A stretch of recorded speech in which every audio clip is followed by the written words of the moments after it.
చూసే ముందు ఒక లైక్ కొట్టి జైశ్రీరామ్ అని కామెంట్ చేయండి. అత్యంత శక్తివంతమైన మాసాలలో జ్యేష్ఠ మాసం ఒకటి. వైశాఖ మాసం ముగిసిపోయి జ్యేష్ఠ మాసం ప్రారంభం కాబోతుంది. ఈ నెల మే 27వ తేదీన మంగళవారం నాడు జ్యేష్ఠ మాసం ప్రారంభమయ్యి జూన్ 25వ తేదీన జ్యేష్ఠ మాసం ముగిసిపోతుంది. జ్యేష్ఠ మాసంలో పూజ విధానం పాటించాల్సిన విధివిధానాల గురించి ఈ వీడియోలో తెలుసుకుందాం. ముందుగా ఈ వీడియోకి ఒక లైక్ కొట్టి మన ఛానల్ని సబ్స్క్రైబ్ చేసుకోండి. లైక్ కొట్టడం మాత్రం అసలు మర్చిపోకండి. ఈ జ్యేష్ఠ మాసంలోని విష్ణుదేవుని పాదాల నుండి గంగాదేవి ఉద్భవించింది.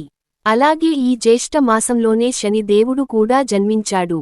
అలాగే ఈ జ్యేష్ఠ మాసంలోనే శ్రీరాముడు హనుమంతుడిని కలిశాడు. కాబట్టి జ్యేష్ఠ మాసానికి చాలా విశిష్టత ఉంటుంది. ఈ జ్యేష్ఠ మాసంలో వీలైనంతవరకు ఎక్కువగా ఇంట్లో పూజ చేసుకోండి. ఈ నెలలో చేసే పూజలకు రెట్టింపు పుణ్యాన్ని పొందవచ్చు. విశేషంగా ఈ నెలలో దీపారాధన చేసేటప్పుడు 5 వత్తులతో దీపాన్ని వెలిగించండి. మీ ఆర్థిక సమస్యలన్నీ తొలగిపోతాయి. ఈ మనసులోని కోరికలు వెంటనే నెరవేరాలంటే ఈ జ్యేష్ఠ మాసంలో వరుసగా 11 రోజులపాటు పూజ గదిలో పిండి దీపం వెలిగించండి. కోరిన కోరికలన్నీ తప్పనిసరిగా నెరవేరుతాయి. ఇక ఈ నెలలో వచ్చే ప్రతి శనివారం నాడు పూజ గదిలో పిండి దీపం వెలిగించాలి. వెంకటేశ్వర స్వామికి పిండి దీపం వెలిగిస్తే మీ కుటుంబమంతా ఆయురారోగ్యాలతో అష్టైశ్వర్యాలతో జీవిస్తారు. ఎంతో పవిత్రమైన తులసి మొక్కలు 33 కోట్ల మంది దేవతలు నివసిస్తారు. కాబట్టి జ్యేష్ఠ మాసంలో తులసి మొక్కను పూజిస్తే మీ కుటుంబానికి అఖండ కుబేర యోగం సిద్ధిస్తుంది. మనలో చాలామంది ఎక్కువ డబ్బును సంపాదించాలని కోరుకుంటారు. అలాంటివారు ఈ జ్యేష్ఠ మాసంలో ఉదయం స్నానం చేసిన తర్వాత ఒక శక్తివంతమైన మంత్రాన్ని చదవండి.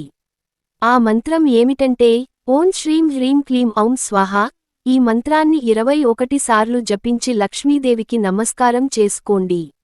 ఆర్థిక సమస్యలన్నీ వెంటనే తీరిపోతాయి. నెల తిరగకుండానే మీ ఇంట్లోకి డబ్బు రావడం స్టార్ట్ అవుతుంది.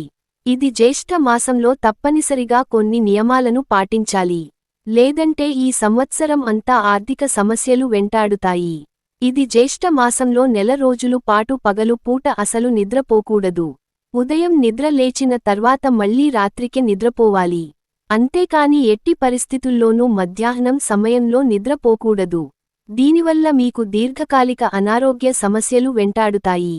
ఈ జ్యేష్ఠ మాసంలో ప్రతి ఒక్కరూ ఖచ్చితంగా 2 సార్లు స్నానం చేయాలి. అలాగే శరీరానికి నూనె రాయకూడదు. మీ ఇంటి పెద్ద కూతురికి కానీ పెద్ద కొడుకుకి కానీ ఈ నెలలో శుభకార్యాలను జరిపించకూడదు.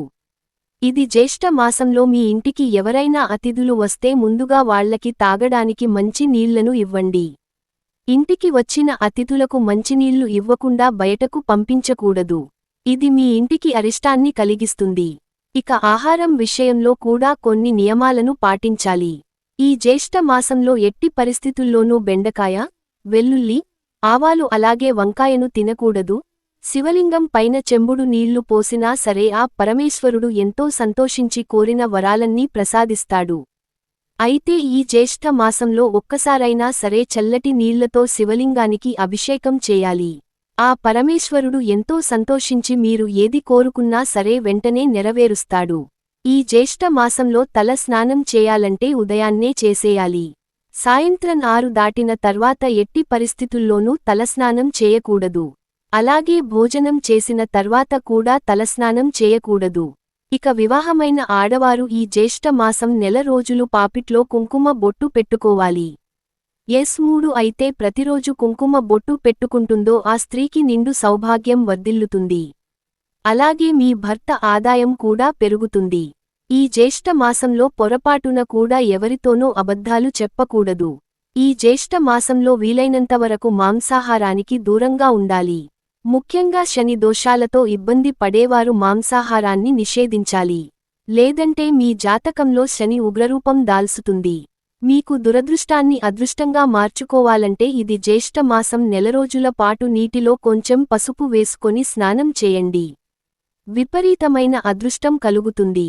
ఈ పవిత్రమైన జ్యేష్ఠ మాసంలో జంతువులకు కానీ పక్షులకు కానీ ఆహారం వేయండి.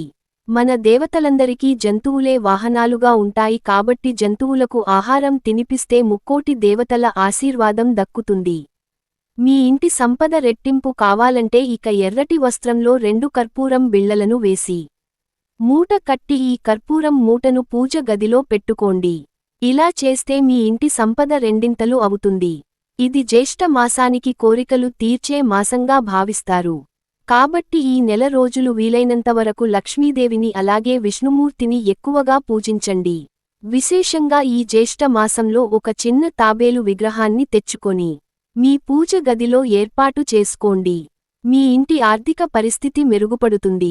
మీ పిల్లలకు మంచి జ్ఞాపకశక్తి వరించాలంటే ఈ జ్యేష్ఠ మాసంలో రావి చెట్టుకు పచ్చి పాలను పోసి 5 ప్రదక్షిణాలు చేయండి. మీ పిల్లలకు మంచి విద్యాబుద్ధుడు సిద్ధిస్తాయి. అలాగే తెలివితేటలు పెరుగుతాయి. ఇక అప్పుల సమస్యలతో ఇబ్బంది పడేవారు ఈ జ్యేష్ఠ మాసంలో వచ్చే ప్రతి శనివారం నాడు నీటిలో 2 యాలకులు వేసుకొని స్నానం చేయండి.